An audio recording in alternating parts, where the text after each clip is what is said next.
mah emang ranahnya ikhtilaf, fikih mah begitu ya. Kata Imam Syafi'i, kalau habis wudu suami istri bersentuhan kulit batal apa tidak? Nah, kata Imam Syafi'i ya.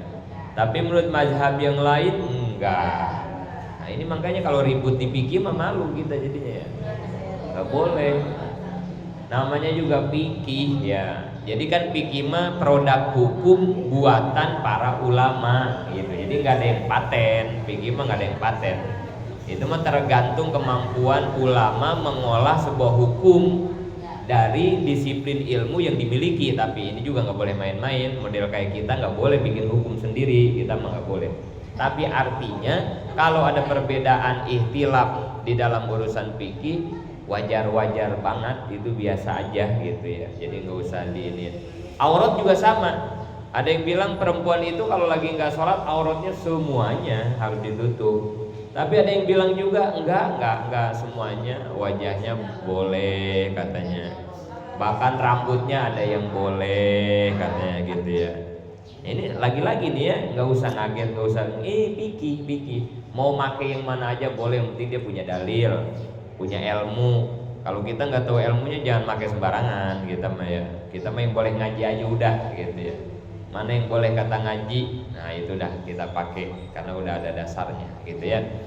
Jadi jangan diributin, jangan tutup semuanya, kan aurat itu semuanya perempuan. Enggak begitu semua, ada pendapat yang lain juga gitu ya, ada pendapat.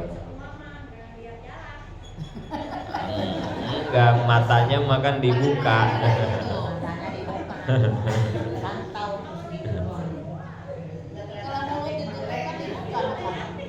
Jadi satu, aurat itu sesuatu yang buruk diperlihatkan, sesuatu yang jangan dilihat, auratnya begitu ya.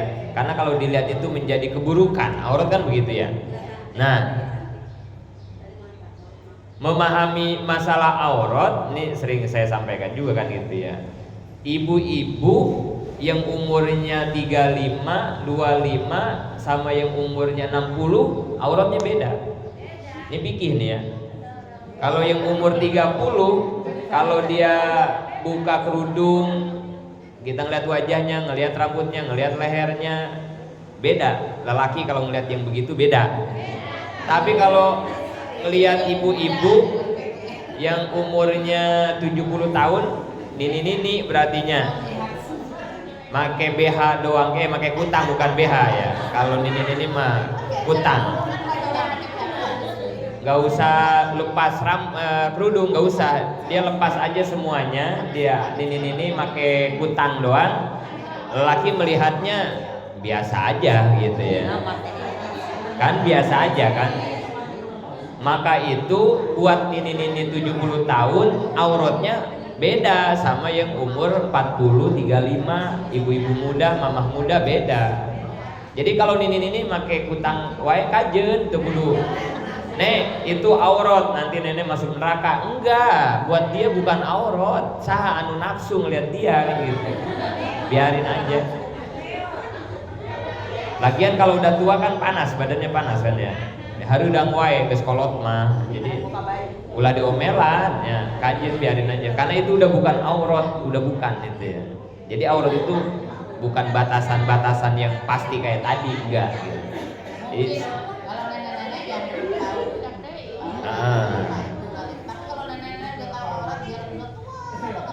nggak apa-apa ya, kalau mau tetap nutup aurat juga boleh.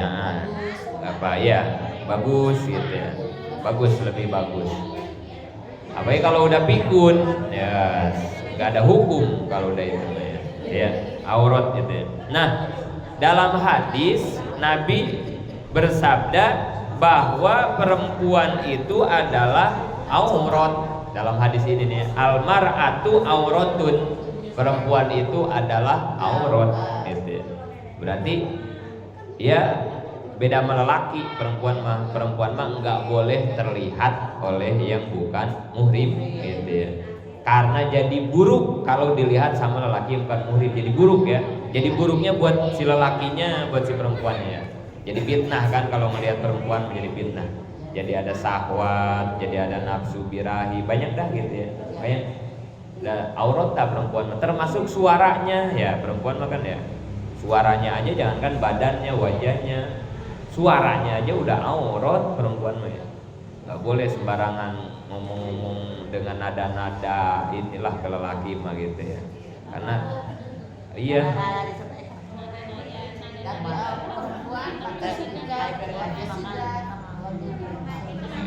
Ya itu yang suka kosidahan ya. Carinya suaranya yang jelek-jelek aja lah itu, yang vokal-vokal itu ya. Jangan yang bagus-bagus. Suaranya ya yang suruh vokal itu tuh ya. Karena kasihan tuh lelaki kalau yang suaranya enak ya. Merdu. Wah, itu ya. Ibu-ibu mah nggak bisa ngerasain karena ibu-ibu kan perempuan ya. Tanya laki-laki kalau mendengar suara yang bagus itu suara perempuan, waduh ya. Ya beda fitrahnya soalnya ya, beda fitrahnya. Parfumnya aja bahaya perempuan mah ya. Parfumnya aja bahaya. Aduh kalau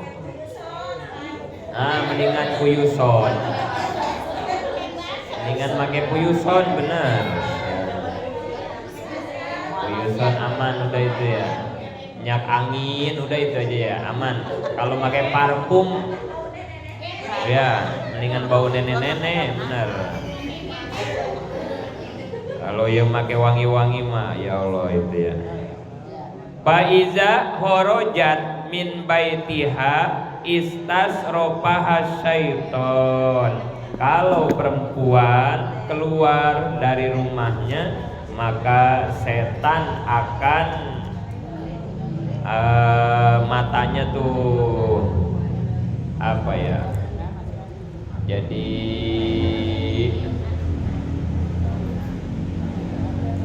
sama setan teh lelaki teh jadi pengen ngelihat gitu ya. Jadi naon disebutnya? Jadi moncorong, bahasa Sunda makan moncorong gitu ya. Penglihatannya moncorong. Jadi iya kalau perempuan jalan lewat juga sama setan tuh lelaki tuh dibikin terpana gitu ya, terpana terpukau. Kalau ngeliat perempuan tuh dibikin begitu perempuan mah gitu ya. Sama setan teh melototin, iya ngeliatin gitu, dibikin begitu ya, moncorong gitu ya. Dilihat, dibikin ngeliatin gitu ya. Ini kita buku dulu Jen, bukan buat ibu-ibu yang hadir aja ini ya, tolong. Jadi buat anak-anak kita yang gadis, cucu-cucu yang kita yang gadis ini harus cerewet kita nih selaku ibu ngingetin sama mereka-mereka. Karena kalau yang ngaji sama ibu-ibu main udah aman semua, ini kan udah aman. Yang kagak aman anak-anak gadis kita itu ya. Ini mah udah aman semua tuh kita mah gitu ya. Insya Allah ini mah udah aman, udah safety, ini mah udah safety semua.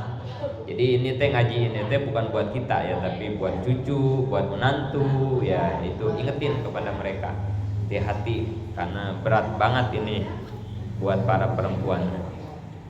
Payuki upil fitnah awil muradu syaitonul insi sumiya bi alat tasbih. Jadi fitnah lah kalau perempuan itu kalau keluar jadi fitnah buat para laki-laki. Wa aqrabu ma takunul mar'atu minallah iza kanat fi baitiha. Udah aja katanya, kata Nabi, perempuan mah kalau pengen dekat sama Allah, pengen lebih ini ibadahnya lebih udah jangan banyak keluar, dengan diem di rumah gitu kata Nabi. Jadi kalau pengen nyari aman gitu ya, udah aja perempuan mah udah di rumah aja udah aman, itu udah paling aman-amannya gitu ya. Jangan banyak keluar rumah. Wa fi riwayatin al mar'atu auratun Fahbisuhunna fil buyut fa innal mar'a idza kharajat at-tariq qala la ahluha aina turidin qalat a'udu maridon wa asba'u janajah fala yajalu bi asyaiton hatta tahruja. Jadi saking jangan-jangannya perempuan keluar mau ngelihat yang sakit, mau ngelihat yang meninggal, gak boleh dia mah ya. Karena setan itu terus ngikutin perempuan kalau keluar rumah sampai dia masuk lagi ke rumah itu. Jadi mau ibadah mau ngapain tetap udah bagusnya di rumah aja, udah perempuan ibadahnya udah gak ada bandingannya. Bimisli antakuda fi baitiha wa ta'buda robbaha wa tuti'a ba'laha. Jadi yang paling utama buat perempuan mah ibadatnya diem di rumah, kemudian ibadah, sholat, tadarus, ngapain aja di rumah dah ibadah. Yang ketiga layani khidmah kepada suami, udah gitu. 3 udah itu. Sebaik-baik ibadah perempuan mah udah. Keluar mau ngapain aja alasannya tetap dibanding ibadah di rumah yang 3 tadi nggak ada apa-apanya gitu. Mau apa aja itu ya, nggak ada bandingannya kalau keluar rumah. Iya ngaji ge, sebenarnya mah di rumah ngaji ge ya. Diajarin sama suaminya, tapi kan sama suaminya, iya. Ya cuman itu kemarin begitu kan ya, kayak taraweh ya. Kan bagusnya sholat perempuan di rumah. Tapi kalau sholat di rumah kan kita jadi males, baca doanya nggak bisa, nggak jadi. Udah dah ke musola aja udah dah. Ya daripada di rumah jadi main WA jadinya ya nggak sholat. Udah ke musola aja dah nggak apa-apa dah kita taraweh ya. Ngaji ge sama. Harusnya mah ngaji teh di rumah. Siapa yang mau ngajarin di rumah? Kagak ngaji. Udah ke musola aja hari Kamis udah. akhirnya nggak bisa. Nggak bisa lagi ya. Udah. Ustaz, saya masih punya anak yatim. Saya harus jemput rezeki. Gimana caranya? Nah ya itu mah ya yang nafkah keluar itu mah keluar. Karena punya tanggung jawab itu mah ya. Udah itu mah keluar kita nyari nafkah itu mah ya. Ini mah lagi-lagi ya, ini mah standar hukum. Ini standar hukum yang harus kita pahami. Nanti praktek di lapangan mah tergantung situasi dan kondisi. Karena Islam tidak pernah memberatkan, mempersulit, membebani kepada umatnya, gitu ya. Tapi kan standar hukum ini harus dipegang. Karena kalau nggak punya standar hukum ini, ntar kita kebablasan jadinya ya. Itu tetap ini mah harus kita pahami standar hukum model gini mah ya. Kemudian wakana hatimul asom yakulu almar'atu soli imaduddin. Kata Syekh Hatim al Asom, perempuan soleha itu adalah tihang agama. Wa imaratul bait, dan menjadi berame-rame rumah tangga. Wa aunun ala ta'ah, yang bisa membantu kepada taat. Jadi 3 nih kategori istri solehah nih ya, ada 3 kriterianya ya. 1, istri solehah itu adalah tihang agama. Berarti sebelum tihang apaan? Pondasi dulu ya. Tetap aja pondasinya mah laki-laki. Di atas laki-laki yang soleh baru ada istri solehah. Karena tihang itu berdiri di atas pondasi gitu ya. Pondasinya yang kuat. Kedua, imaratul bait, perempuan itu adalah yang bisa meramaikan rumah tangga keluarga. Suami mah nggak bisa, bapak mah nggak bisa ya, ngidupin nggak bisa. Yang bisa ngidupin rumah tangga itu rame, hangat, sunyi, indah, genting segala macam itu ibu-ibu ya, yang bisa itu ibu-ibu. Bapak-bapak mah nggak bisa. Kalau nggak ada emaknya kayak bocah kagak resep. Kayak anak saya kecil, sopwa ya. Ini kalau sekarang nih uminya nggak ada nih, saya doang nih bapaknya nih. Kalau saya pulang nih ke rumah nih, anak saya itu yang 5 tahun tuh, yang TK, sopwa itu yang kecil, dia tuh ngikutin saya aja, diem aja, nggak ada lagunya, nggak ada apa gitu, kayak orang tertekan mental gitu, kayak bocah gimana ya itu ya bocah ya. Tapi begitu uminya datang, udah kayak cacing kemanasan. Wah udah jadi itu beda ya itu ya, ke ibu sama ke bapak itu beda ya gitu ya. Kalau sama bapaknya kayak gimana kali ya, diem gitu ya, nurut, baik gitu ya. Iya kali ya, waktunya berjamaah ngaji pokoknya rajin aja. Tapi kalau udah ada uminya, aduh udah susah dia apa-apain, udah jadi bertingkah gitu ya, jadi ceria, dia ceria, jadi kayak lepas gitu. Emang beda ya bapak sama ibu, beda gitu ya. Jadi tugas si bapak bikin si ibunya happy gitu ya, suami teh gitu ya. Jadi kalau anak-anaknya, keluarga rumah tangga pengen hangat, pengen hidup, maka si suami tugasnya senengin si istrinya. Karena kalau si istrinya seneng, ya udah nanti semuanya jadi hidup di rumah itu. Tapi kalau si istrinya dibikin kesal, dibikin pusing, udah mati dah rumah tuh, udah mati di neraka udah, jadi udah nggak ada kehangatan jadinya. Yang ada anak diomelin juga ya gitu. Wah, yang ada anaknya jadi pelampiasan. Gitu. Gara-gara dia di ini nama lakinya ya, anaknya jadi korban akhirnya ya. Jadi tugasnya begitu ya, urutannya begitu memang ya. Suami bahagiakan istri, istri yang akan membahagiakan anak-anak dan seluruh seisi rumah. Gitu ya. Sebaliknya, wal mar'atul mukhalifatu, sebaliknya nih perempuan yang tidak solehah, tuzibu qalba sahibiha, adalah istri-istri yang suka menghancurkan hati suaminya. Yo, ngancurin hati suaminya, ngecewain hati suaminya. Wahia dohikatun, yang suka tawa, yang suka tawa. Wakana Abdullah, ya, yang suka tertawa salah satunya ya istri-istri anu kurang berpikir kali gitu, yang poya-poya mulu gitulah mungkin ya, yang mengecewakan istri suami itu, yang tidak prihatin, yang banyak menuntut di luar kemampuan suami gitu ya, yang kurang bagus menghidmat melayani. Kemudian Abdullah bin Umar berkata dalam satu makalah, alamatu kaunil mar'a min ahlin nar antadaha kali jaujiha. Nah, ini yang diperkuat sama Abdullah, yang dimaksud tawa. Tawa itu apa? Kata Abdullah bin Umar, ciri perempuan ahli neraka itu yang suka tertawa di hadapan suaminya. Iza akbala, di mana-mana sedang berhadapan sama suaminya. Gini ya. Watahu nahu iza adbaro, tapi hianat ketika tidak ada di belakang suami. Jadi maksudnya gini, perempuan munafik kali gitu ya. Di depan kayak yang iya gitu ya, tapi ketika suaminya kagak ada, nah dia melakukan sesuatu yang dibenci oleh suami gitu ya. Di depan tawa, di belakang mah hianat gitu ya. Di depan mah nunduk-nunduk, tapi ketika di belakang suami mah ngepelin gitu ya, ngepelin gitu, ngelawan, membangkang. Nah, itu ya. Badannya ya madhab, hatinya mah mungkir ya, gitu ya. Ciri-cirinya begitu kata Abdullah bin Umar. Ya, perempuan-perempuan yang nggak tulus berarti nggak setia, nggak tulus. Wakana hatimul asom yakulu, Sehati menambahkan dalam makalah min alamatil mar'a asolihah, ciri perempuan solehah. 1. Ayyakuna hubuha mahopatallah. Ciri perempuan solehah yang pertama, cintanya itu adalah rasa takutnya kepada Allah. Cintanya seorang perempuan soleh itu adalah rasa takut dia kepada Allah. Semakin dia takut kepada Allah, maka rasa cintanya juga semakin tinggi. Kita ke Allah cinta nggak?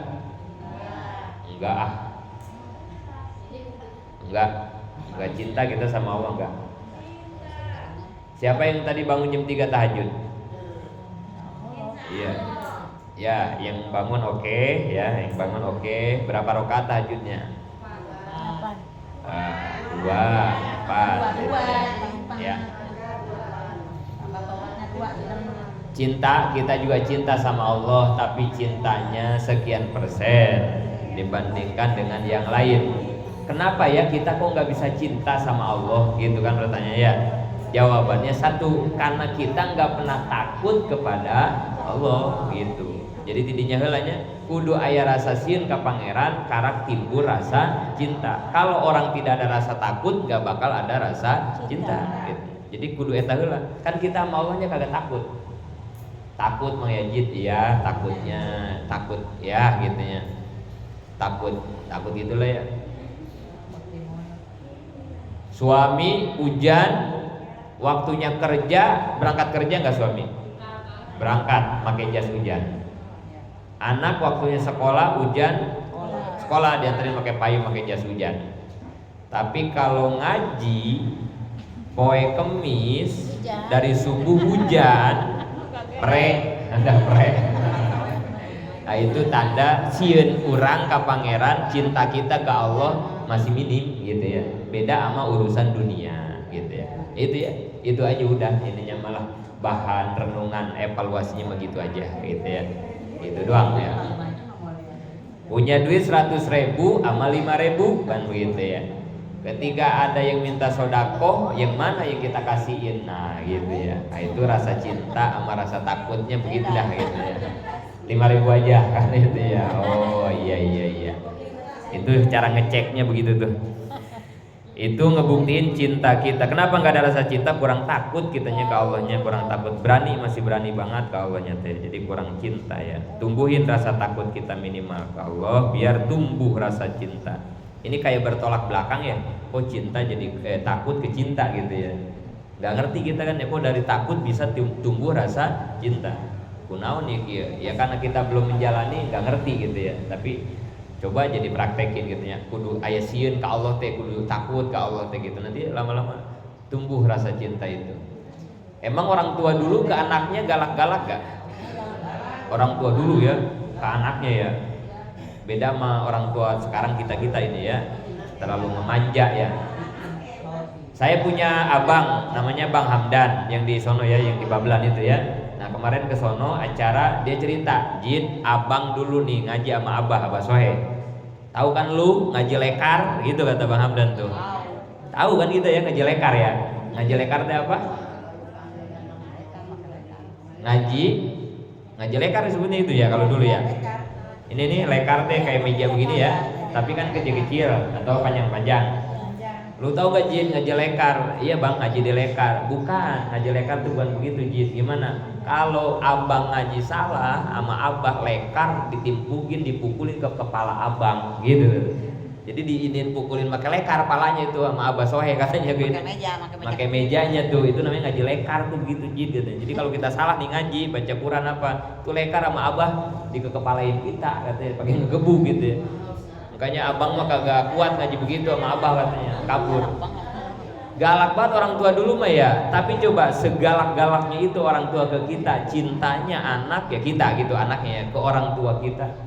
Ya luar biasa ya. Ku galakna orang tua ya.